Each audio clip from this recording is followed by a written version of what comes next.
बिस्मिल्लाहिर्रहमानिर्रहीम। अस्सलाम वालेकुम। आप देख रहे हैं अलिफ न्यूज़ और मैं हूं आपके साथ माजिद अली। शामिल करते हैं पाकिस्तान और दुनिया भर से ऑनलाइन हेडलाइंस। लबनानी फौज ने जनूबी इलाकों का कंट्रोल संभाल लिया।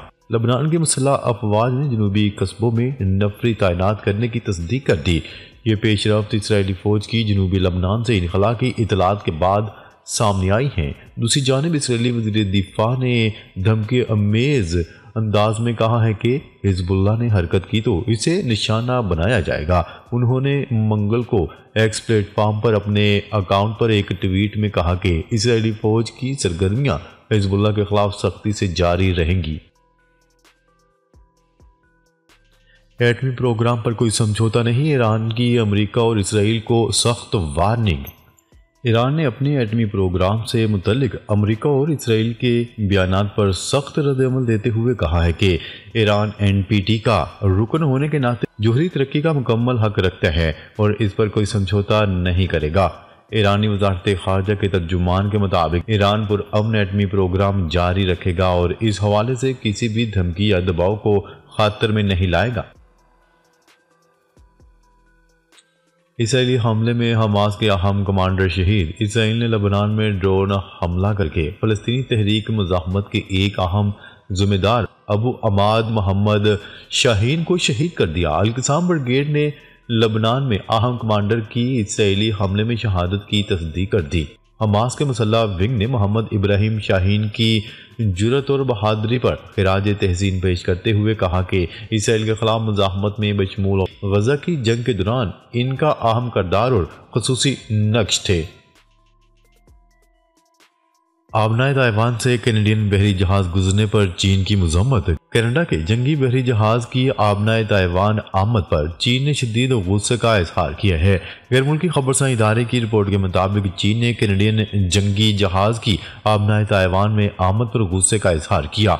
चीन की फौज ने पीर को कहा कि आबनाए से गुजरने वाला कनाडा का जंगी जहाज हसास आबी गुजरगाह में अमन को नुकसान पहुंचा रहा है।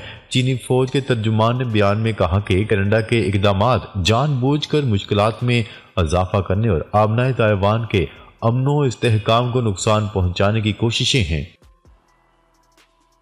यूरोप को दफाई अखराजात में इजाफा करना होगा। फ्रांस और जर्मनी में इत्तेफाक। यूरोपीय यूनियन के दो अहम रुकन ममालिक फ्रांस और जर्मनी ने बर-ए-आज़म यूरोप के दफाई बजट में बड़े इजाफे पर मुकम्मल इत्तेफाक कर लिया। गैर मुल्की खबरसां इदारे की रिपोर्ट के मुताबिक फ्रांस के दरुल हुकूमत पेरिस में होने वाली मुलाकात में फ्रांसीसी सदर एमानुएल मैक्रोन और जर्मन चांसलर ओलाफ शोल्ज़ ने इस बात पर भी मुकम्मल इत्तेफाक किया कि अमन मुआहदे के बगैर यूक्रेन की जंगबंदी का होना खतरनाक हो सकता है। दोनों रहनुमाओं ने अमेरिकी सदर डोनाल्ड ट्रंप के इस बयान से भी इत्तेफाक किया जिसमें डोनाल्ड ट्रंप ने कहा था कि अमन ताकत से हासिल होगा। ट्रंप की भारत को F-35 लड़ाका तैयारों की पेशकश। अपोजिशन की सख्त तनकीद। अमेरिकी सदर डोनाल्ड ट्रंप की जानिब से भारत को F-35 लड़ाका तैयारे फरोख्त करने की पेशकश पर भारतीय अपोजिशन ने सख्त तनकीद का निशाना बनाया, जबकि रूस ने भी Su-57 लड़ाका तैयारे भारत में तैयार करने की पेशकश कर दी है। भारतीय फ़ज़ाइया के स्क्वाड्रन्स की तादाद 31 तक गिर चुकी है, जबकि मतलूबा तादाद 42 है। चीन की बढ़ती हुई फौजी ताकत के पेश नज़र भारत मज़ीद जंगी तैयारे खरीदना चाहता है। इसी तनाज़र में अमेरिका और रूस दोनों ने जदीद जंगी तैयारे भारत को देने की पेशकश की है। इस पेशकश पर अपोजिशन की तरफ से एलोन मस्क के F-35 लड़ाका तैयारे पर किए गए तबसरे का हवाला दिया गया, जिसमें एलोन मस्क ने कहा था कि ये तैयारे फजूल है, मोदी इन्हें क्यों खरीदने पर बजिद हैं। उनका कहना था कि ड्रोन्स के दौर में इंसान बरदार तैयारे बेकार हो चुके हैं। नेतन्याहू का गजा पर अमरीकी मंसूबे की मुकम्मल हमायत का ऐलान। इसराइली वज़ीर आज़म नेतन्याहू ने अमरीकी सदर डोनाल्ड ट्रंप के गजा मंसूबे की मुकम्मल हमायत का ऐलान कर दिया। इस मंसूबे में गजा को इसराइली कंट्रोल में देने और फ़लस्तीनियों की बेदखली की बात की गई है, जिस पर आलमी सतह पर शदीद तनकीद जारी है। अमरीकी वज़ीर ख़ारजा मार्को रूबियो ने मशरिक़ वस्ता के पहले दौरे का आगाज़ इसराइल से किया, जहां उन्होंने नेतन्याहू से मुलाकात की। मार्को रूबियो ने कहा हमास का मुकम्मल खात्मा जरूरी है, जबकि नेतन्याहू ने मुश्तरका हिकमत अमली पर जोर दिया। सऊदी अरब ने ऐलान किया है कि वो इस हफ्ते एक इलाकाई इजलास मुनक्किद करेगा जिसमें गजा के अमरीकी मंसूबे का मुतबादल हल ज़ेर गौर लाया जाएगा। इजलास में मिस्र, उर्दन, मुत्तहिदा अरब अमारात, बहरीन, ओमान, कतर और कुवैत के हुकाम शिरकत करेंगे।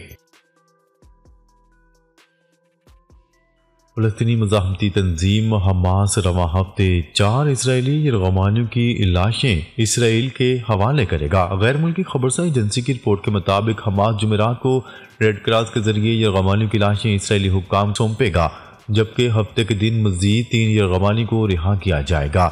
ये पहला मौका है जब जंगबंदी के बाद हमास यरगमानी की लाशें वापस कर रहा है। इनमें वो यरगमानी भी शामिल हैं जो जंग के दौरान बीमारियों या इसराइली बमबारी के नतीजे में हलाक हुए। इसराइली मीडिया के मुताबिक 27 फरवरी को मजीद 4 यरगमानियों की लाशें हवाले की जाएंगी। बदले में इसराइल 7 अक्टूबर के बाद गजा से गिरफ्तार की गई तमाम खवातीन और बच्चों को रिहा करेगा।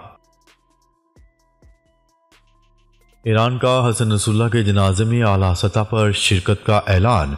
ईरान का कहना है कि वो इस हफ्ते के आखिर में लबनान की हिजबुल्लाह तहरीक के मकतूल रहनुमा हसन नसरुल्लाह के जनाजे में एक सीनियर वफ्द के साथ शिरकत करेगा। गैर मुल्की खबरसां इदारे की रिपोर्ट के मुताबिक ईरानी वज़ीर ख़ारजा के तर्जुमान अस्माइल बकाई ने सहाफ़ियों को बताया कि हम इस तकरीब में आला सतह पर शिरकत करेंगे। उन्होंने इस बात की वजाहत नहीं की बैरूत में एतवार की तकरीब में कौन कौन शिरकत करेगा। एलन मस्क सदर हैं या डोनाल्ड ट्रंप? अमरीकी अखबार ने एक इश्तिहारी मुहिम को कबूल करने से इनकार कर दिया, जिसमें यह सवाल उठाया गया था कि आया सदर डोनाल्ड ट्रंप के बजाय एलन मस्क मुल्क चला रहे हैं। मीडिया रिपोर्ट्स के मुताबिक कामन काज, जो खुद को अमरीकी जमहूरियत की बुनियादी इक़दार को बरकरार रखने के लिए वक्फ एक गैर जानिबदार निचली सतह की तंजीम के तौर पर बयान करता है, ने एक इश्तिहार चलाने का मंसूबा बनाया था जिसमें पूछा गया था कि इस मुल्क को कौन चला रहा है, डोनाल्ड ट्रंप या मस्क। सऊदी अरब की सालसी में रूस यूक्रेन जंग के खात्मे के लिए बातचीत का आगाज। रूस और यूक्रेन के दरमियान जारी जंग के खात्मे के लिए अमेरिका और रूस ने सऊदी अरब में बातचीत का आगाज कर दिया। अमेरिका और रूस के आला सफारतकारों के दरमियान आज सऊदी अरब में अहम मुलाकात हुई, जहां दो तरफा ताल्लुकात की बहाली और यूक्रेन जंग के खात्मे की कोशिशों पर बातचीत की गई। यूक्रेन तनाज़ा पर रूसी वज़ीर ख़ारजा सरगई लारूफ की अमरीकी वज़ीर ख़ारजा मार्को रूबियो, कौमी सलामती के मशीर माइक वाल्टज, ख़ुसूसी एलची स्टीव विक्टोफ पर मुश्तमिल अमरीकी टीम से मुलाकात हुई है। नरेंद्र मोदी एलन मस्क मुलाकात। टेस्ला ने भारत में भर्तियां शुरू कर दी। इलेक्ट्रिक गाड़ियां बनाने वाली कंपनी टेस्ला ने भारत में लोगों को मुलाजमत पर रखने का आगाज कर दिया और टेक्नोलॉजी टाइकॉन एलन मस्क की कंपनी ने वाशिंगटन में भारतीय वज़ीर आज़म नरेंद्र मोदी से मस्क की मुलाकात के चंद दिन बाद इश्तिहार जारी कर दिया। रिपोर्ट के मुताबिक टेस्ला ने अपनी वेबसाइट पर दारुल हुकूमत नई दिल्ली और इक्तिसादी मरकज़ मुंबई दोनों के लिए स्टोर मैनेजर और सर्विस टेक्नीशियन समेत एक दर्जन से ज्यादा असामियों के लिए फहरिस्त जारी कर दी। मुलाजमत की फहरिस्तें रोजगार की वेबसाइट लिंक्डइन पर पोस्ट की गईं। मुसाफिर तैयारा लैंडिंग के दौरान उलट गया। कनाडा के शहर टोरंटो के पियर्सन एयरपोर्ट पर मुसाफिर तैयारा लैंडिंग के दौरान उलट गया। तैयारे में तकरीबन 80 मुसाफिर सवार थे। गैर मुल्की खबरसां इदारे की रिपोर्ट के मुताबिक डेल्टा एयरलाइंस की परवाज मिनियापोलिस से टोरंटो पियर्सन एयरपोर्ट पहुंची थी कि लैंडिंग के दौरान उलट गई। इस हवाले से एयरपोर्ट इंतजामिया ने सोशल मीडिया पोस्ट पर बताया कि हादसे के फौरी बाद हंगामी टीमें जाए वक़ुआ पर पहुंची और इमदादी कार्रवाइयां करते हुए तमाम मुसाफिरों और अमले को महफूज निकाल लिया गया। मशहूर AI डीप सीक पर एक और मुल्क ने पाबंदी आयद कर दी। जनूबी कोरिया ने भी हसास डेटा की हिफाजत के पेश नज़र मशहूर चीनी एप्लीकेशन AI डीप सीक पर पाबंदी आयद कर दी। मशरकी एशियाई मुल्क की जानिब से चैट बूट के खिलाफ ये अहम इकदाम गुज़िश्ता माह इस ऐप के अमरीका में इंतहाई मकबूल हो जाने की सूरत में लिया गया है। ऐप के एकदम मशहूर होने की वजह से सामने आने वाले सिक्योरिटी, प्राइवेसी और अखलाक की तहफ़्फ़ुज़ात के साथ डीप सी का कुछ सवालात के जवाबात देने पर इनकार भी इस पाबंदी की वजह बना है। मुल्क के मुख्तलिफ शहरों में आज से 21 फरवरी तक बारिशों और बर्फबारी का इम्कान। महकमा मौसमियात के मुताबिक इस्लामाबाद में मौसम सर्द और मतला जुज़वी अबर आलूद रहने की तवक्का है। बकरलिया, डेरा गाजी खान, बहावलपुर, सादकाबाद और राजनपुर में बारिश का इम्कान है। उज़्बेकिस्तान में पाकिस्तानियों पर मुलाजमत के हसूल पर आयद पाबंदी ख़त्म। न्यूज़ रिपोर्ट के मुताबिक पाकिस्तान ने उज़्बेकिस्तान में अपने शहरियों पर मुलाजमतों के हसूल पर आयद पाबंदी ख़त्म करते हुए शहरियों को इजाज़त दे दी कि वो वहाँ पर मुलाजमत हासिल कर सकते हैं। ताहम इस हवाले से कुछ अहम हदायत भी जारी की गई हैं। Bureau of immigration and overseas employment ने सर्कुलर में कहा कि ताशकंद, उज़्बेकिस्तान में पाकिस्तानी सफारत खाने ने सिफारिश की है कि वहाँ पर पाकिस्तानियों की मुलाजमतों पर आयद करदा पाबंदियाँ ख़त्म कर दी जाएँ। इसलिए ये पाबंदी ख़त्म की जाती है और सर्कुलर में तमाम प्राइवेट दफातर को आगाह करते हुए कहा गया है कि वो मुलाजमत के ख्वाहिशमंद शहरियों की रजिस्ट्रेशन का अमल भी बहाल कर दें।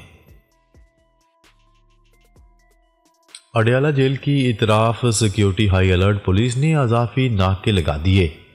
पुलिस ने अडयाला जेल जाने वाले तमाम रास्तों पर कंटेनर्स लगा दिए। ऑपरेशन के दौरान सड़क से गुजरने वाली गाड़ियों को तलाशी के बाद जाने की इजाज़त दी जा रही है। पुलिस ने बानी पीटीआई की बहन अलीमा खान की गाड़ी को भी जेल से 2 किलोमीटर दूर रोक लिया। अलीमा खान ने पुलिस को बानी पीटीआई से मुलाकात के अदालती अहकामात भी दिखाए। वाज़ेह रहे कि अडयाला जेल में फैमिली मुलाकातों का दिन है। इस हवाले से बानी पीटीआई इमरान खान से मुलाकात के लिए कासिम खान, अलीमा खान, उज़मा खान और नूरीन न्याजी जेल रवाना हुए हैं।